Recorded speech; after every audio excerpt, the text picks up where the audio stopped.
What are some of the normal reactions you get from people, when they hear about it or when they notice you doing things that are out of the ordinary? All kinds of reactions. Some people have a lot of questions. Some people don't care at all. Mm-hmm. Some people are concerned. Some people get triggered. Mm-hmm. Yeah. What's one of the main concerns that you've noticed? Where are you getting your protein? Where are you getting your vitamins? Do you take supplements? And what's your usual response to that? No, I've never taken supplements. Never? I've taken when I would do cleanses and things, or I would take some herbal tinctures, but not literally supplements every day to get Mm-hmm. what the body needs. Right. So when people talk about B12s and omega-3s and vitamin this and this, I don't even register that. deficiencies, you don't register that. Mm-mm. Protein doesn't register. If you focus on that and you don't get that, your body will register a lack. It's also the programming of it, the belief of it, that you need something that you don't already have. Okay.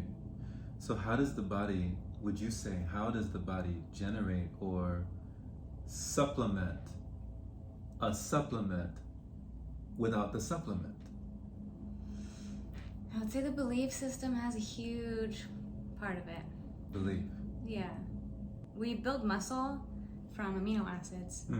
And so if we need to consume a protein, then our body has to do the work of processing that protein and creating amino acid from that protein. And we can go directly to fruit and eat the amino acids straight from the fruit, rather than having to consume a protein and your body have to exert energy to convert the protein to an amino acid to then use it. That sounds like a lot of work. You could just go straight to fruit that's full of all the vitamins and minerals, the amino acids, hydration being number one, and structured water, living water. Okay. Yeah. So instead of trying to get it by force, you could just go to the source.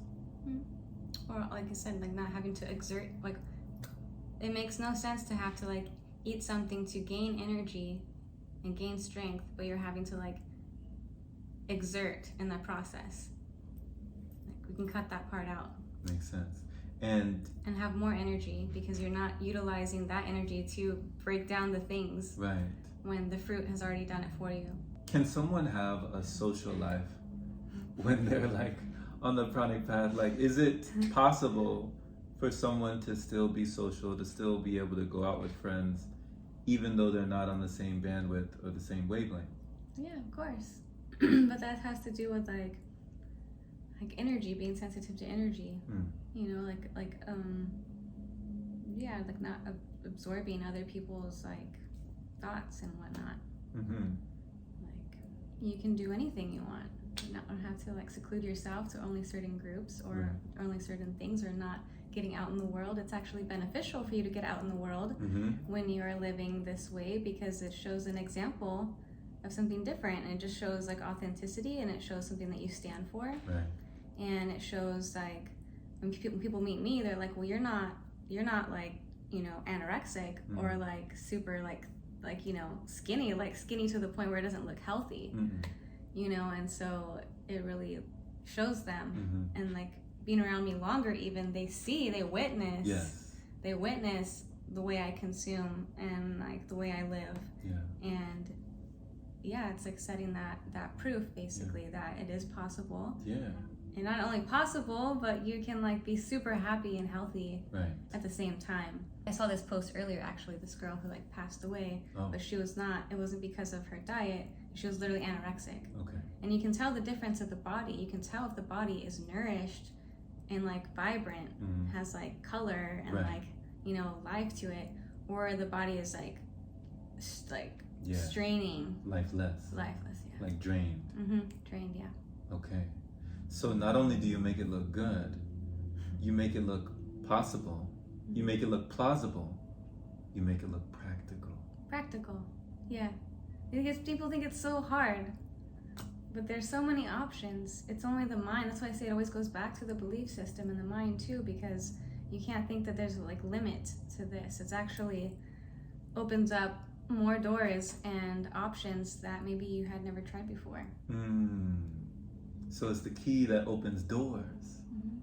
It allows us to explore. And then we can do more. Yeah. So this is really awesome, because when somebody is thinking in terms of limitation, you're over here thinking in terms of high vibration. You're over here thinking like there's an abundance of things that I can try. Someone is thinking in terms of restriction, but you're thinking in terms of like, oh, I have so many options. Like you're thinking, yeah, expansion. Yeah. Okay. Like growth. Okay. Like, right, you keep consuming the same energy, you're gonna get the same result. Right. You keep like consuming the same energy, if you're doing the same things habitually, you're gonna have a similar reality. Makes sense. Makes sense. Until you change your mentality. It's actually really beneficial to also surround yourself with people like minds who are practicing it too, because that gives you like support. Right. Where you may or may not be receiving support from others who are not practicing and who don't really understand it. It's not to say they maybe don't want to offer support, but they just don't understand it in the same way because they're not experiencing it themselves. So like you and like other friends of mine that I communicate with, it's like really just refreshing. She's like, oh, I'm making like gazpacho, you know what I mean? Like watermelon, I'm juicing parsley and celery, and I'm like, great. It's like just good to hear like, you know, that resonance and someone like doing it with you. Yeah. And you don't have to be the monk on the mountain. Yeah, no.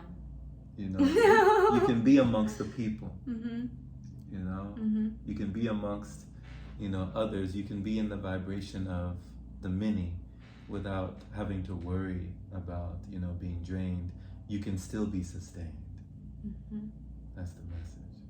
That's the message. So much love, everyone. Thank you so much for listening. I trust that you got a lot out of this.